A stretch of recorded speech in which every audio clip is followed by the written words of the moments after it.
Hi అండి అందరికీ please subscribe చేసుకొని లైక్ కొట్టండి. ఇక్కడ వచ్చేసి మనం మామిడికాయ పప్పు వండుకుందాం. మామిడికాయ పప్పుకి ముందు ఒక గిద్ద కందిపప్పు తీసుకొని కందిపప్పు బాగా వేయించుకోవాలి. బాగా వేయించుకున్న కందిపప్పుని ఒక గిన్నెలోకి తీసుకొని కడుక్కొని పక్కన పెట్టేసుకోవాలా. ఆ తర్వాత కుక్కర్ పెట్టేసి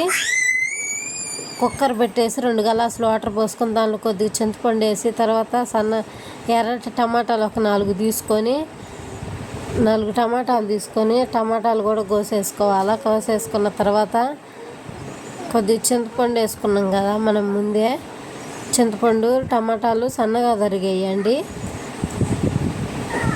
తర్వాత పచ్చిమిరపకాయలు కూడా వేసుకోవాలా. ఇది మామిడికాయ పప్పు కదా, కారం వేస్తే బాగుండదు. అందుకని చెప్పి పచ్చిమిరకాయలు వేసి మామిడికాయ పప్పు వండుకోవాలి, అప్పుడే టేస్ట్గా ఉంటుంది.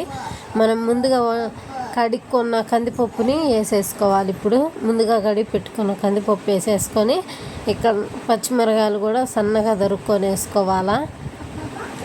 పచ్చిమిరకాయలన్నీ సన్నగా తరుక్కొని వేసేసుకొని పచ్చిమిరకాయలు కారం అస్సలు యాడ్ చేయకూడదు, ఎందుకంటే పప్పు రుచిపోతుంది కారం వేస్తే. మామిడికాయ పప్పు కదా, అందుకని పచ్చిమిరకాయలే కారం తగ్గట్టు వేసేసుకుంటే సరిపోతుంది. ఇలా ఉడుకుతుండగా కొద్దిగా ధనియాల పొడి వేసుకోండి, కొద్దిగా పసుపు, కొద్దిగా ధనియాల పొడి వేసుకొని తగినంత ఉప్పు వేసుకోండి. పప్పుకు తగ్గట్టు ఉప్పు వేసేసుకొని ఇప్పుడు మామిడికాయ ముక్కలు వేసుకోవాలా. మామిడికాయ ముక్కలు 4 వేసి మళ్ళీ నేను కోసి సగం మామిడికాయ అల్లా వేసేసా, పప్పు రుచిగా వస్తుంది.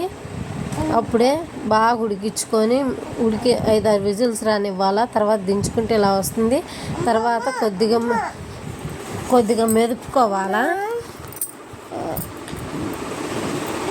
కొద్దిగా మెదుపుకొని పక్కన పెట్టేసుకొని పొయ్యి మీద పెట్టేసుకొని ఇక్కడ తాలింపు వేసుకోవాలా. తాలింపుకి నూనె పెట్టుకొని కొద్దిగా వేడెక్క నుంచి ఆవాలు, జీలకర్ర, చిన్నుల్లిపాయలు, ఉల్లిపాయ, కొత్తిమీర అన్నీ వేసి బాగా వేయించి తాలింపుని పప్పులో వేసేయాల. కొత్తిమీర లేకపోతే పప్పు